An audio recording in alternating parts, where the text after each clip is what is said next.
नमस्कार दोस्तों, JDS competition में आपका स्वागत है। आज दिन सैटरडे, हमारे मोटिवेशनल स्टोरी का दिन, और आज हम एक ऐसे अभ्यर्थी का इंटरव्यू सुनाने जा रहे हैं जो उत्तर प्रदेश लोक सेवा आयोग में पीसीएस का इंटरव्यू दिया था 2012 बैच का। और ऐसे प्रश्न उससे किए गए थे, बोर्ड ने किए थे कि उसको पसीना छूट गया, लेकिन जवाब उसने जब दिया तो शायद मेंबर्स को पसीना छूट गया।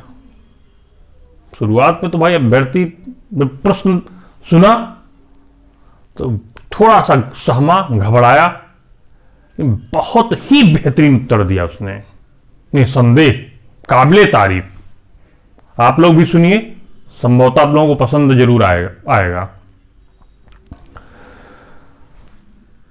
शुरुआती फॉर्मेलिटीज हुई, उसका वो अभ्यर्थी गया अंदर और वो उसका सब्जेक्ट था फिलॉसफी।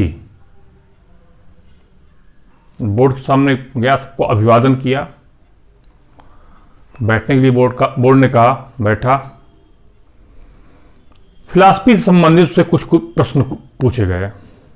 तो फिलॉसफी चूंकि जब आपका सब्जेक्ट रहता कोई मेंस में, तो आप उसमें बहुत ही डेप्थ लिए होते हैं, सारी जानकारी आपको रहती हैं, आप उसमें कभी कैंडिडेट को फंसा नहीं सकते हैं। 7-8 क्वेश्चन लगातार पूछा। अब ये फिलॉसफी वाला क्वेश्चन तो हमको उतना याद नहीं है, लेकिन जवाब उसने दिया था। 1-2 पे सारी खाली बोला था, बाकी सब जवाब दिया था। वो सिंपल क्वेश्चन चल रहे थे, लेकिन इसी दौरान बोर्ड को लगा कि कुछ ज्यादा बता रहा है, यानी लगातार देखते हैं इसका और टेस्ट लेते हैं। तो एक मेंबर ने उससे सिचुएशनल क्वेश्चन डाल दिया। उस समय संसद का सत्र चल रहा था।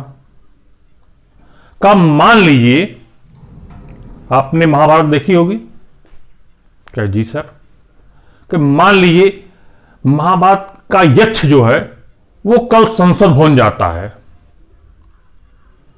अगर संसद भवन पहुंचा हो तो 5 सवाल, कौन से 5 सवालों करेगा? अभ्यर्थी सुना, कहा कि क्या जवाब दिया जाए, सोचने लगा। 1 मिनट तक, मतलब कुछ सेकंडों तक सोचने के पश्चात तुरंत उसके दिमाग में क्लिक कर गया, ब्रेन में। तैयारी बड़ी जबरदस्त किया था भाई, एकदम परफेक्ट। का सर पहला सवाल यह होगा कि सरकार इतना बेरोजगारी पर प्रयत्न कर रही है, बावजूद इसके बेरोजगारी दूर क्यों नहीं हो रही है? दूसरा सवाल यह होगा, महिला हिंसा पर इतने कानून सरकार ने बनाया है, फिर भी क्यों बंद नहीं हो रहा है महिला हिंसा? तीसरा सवाल यह होगा कि भुखमरी पर सरकार इतना अन्न दे रही है, बावजूद इसकी भुखमरी अभी भी कहीं कहीं दिखलाई पड़ जा रही है। चौथा सवाल यह होगा कि जो गरीबी है, गरीबी पर इतना फोकस किया गया है सरकारी योजनाओं के द्वारा, बावजूद इसके अभी भी गरीबी दूर क्यों नहीं हुई? पांचवा सर, नक्सलवाद पर इतना गवर्नमेंट खर्च कर रही है, लेकिन बावजूद इसकी नक्सली मेन स्ट्रीम में क्यों नहीं आ रहे हैं? भैया तो जो एक्सपर्ट महोदय थे वो तो कुछ देर के लिए तो शांत हो गए। अब अगला क्वेश्चन एक्सपर्ट महोदय ने उससे नहीं किया कि ना, ये तो बिल्कुल फायर कर दिया भाई। अब बन गया प्रेस्टीज इशू कि अब इनको कैसे भाई और टाइट क्वेश्चन दिया जाए या कैसे इसको किया जाए, क्योंकि बता चुका था लड़का, आंसर भी सही था, कोई दिक्कत की बात नहीं थी। अभी तक इस कैंडिडेट को जो 10 क्वेश्चन फिलॉसफी के पूछे गए थे, और ये एक सिचुएशनल, जब आप सिचुएशनल क्वेश्चन बता दे जाते हैं तो समझिए कि आप बहुत बेहतर स्थिति में चल रहे हैं।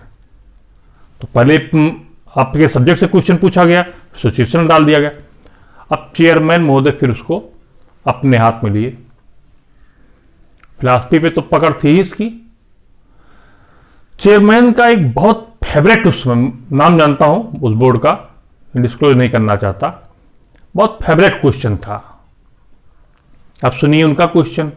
उन्होंने इससे क्वेश्चन जब किया, कहा होता है आपने फिलॉसफी तो का बहुत गुण अध्ययन किया है, एक सवाल का आप हमें उत्तर दीजिए। 4 धर्म, 4 वेद, 4 दिशाएं, 4 जातियां, ये सब 4 क्यों हैं? 3 या 5 क्यों नहीं है? बहुत जबरदस्त क्वेश्चन था। कैंडिडेट प्रिपेयर था, उसमें कोई दो राय नहीं। क्या सर थोड़ा सा टाइम लिया, क्या सर कोशिश करते हैं।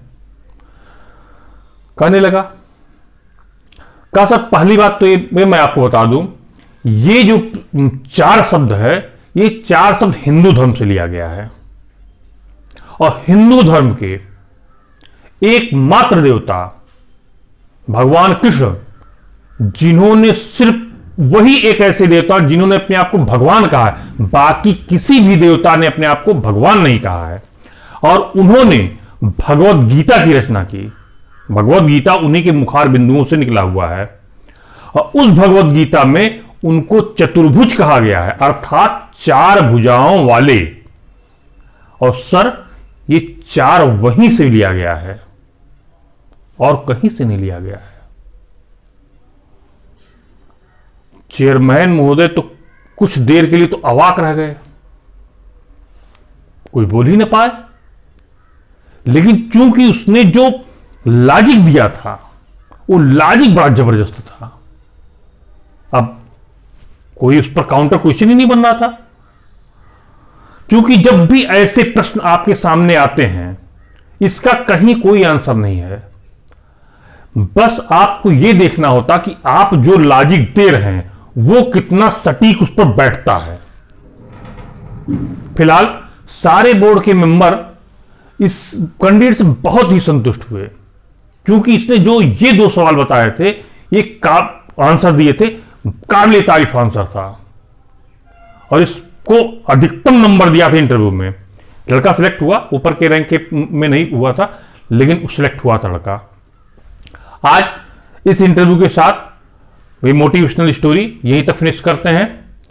फिर अगले सप्ताह कोई अच्छी मोटिवेशनल स्टोरी जो आपको पसंद आए कोशिश करेंगे लाने के लिए। और ये इंटरव्यू के संबंधित जो भी बातें हैं, अभी आईएएस की इंटरव्यू हुए थे, लगभग हुए थे, उसके भी इंटरव्यू के तमाम क्वेश्चन हमें मालूम है, जो सफल अभ्यर्थियों के भी हैं, असफल अभ्यर्थियों के भी हैं। उसमें से जो अच्छे क्वेश्चन हमें लगते हैं, मैं चाहता हूं आप लोगों को डिलीवर कर दिया, क्योंकि इंटरव्यू की तैयारी एक दिन में नहीं हुआ करती, वो एक सतत प्रक्रिया है। आप क्वेश्चन बैंक तैयार करते रहें, जहां से जो भी क्वेश्चन मिलता रहे आप उसको ग्रेप्स कर लिया करें। जो मैंने ये आपको इंटरव्यू अभी प्रेषित किया है, आप इसको ब्रेन में फीड किए रखे हैं। आप कोई और आंसर दे सकते हैं, कोई जरूरी नहीं वो अभ्यर्थी जो आंसर दिया आप आंसर दे, लेकिन एकदम सही निशाने पे होना चाहिए, ताकि बोर्ड को लगे नहीं हाँ बिल्कुल जस्टिफाई किया लड़के ने, कोई उसमें परेशानी बात नहीं है। तो जितने ज्यादा से ज्यादा आपके पास क्वेश्चन रहेंगे, वो कहीं ना कहीं आपको लाभ ही पहुंचाएंगे इंटरव्यू में। आज का मोटिवेशनल स्टोरी यहीं तक ही समाप्त होता है। फिर मंडे को फिर कोई करंट अफेयर के वीडियो के साथ हम आपसे मिलेंगे। धन्यवाद, नमस्कार।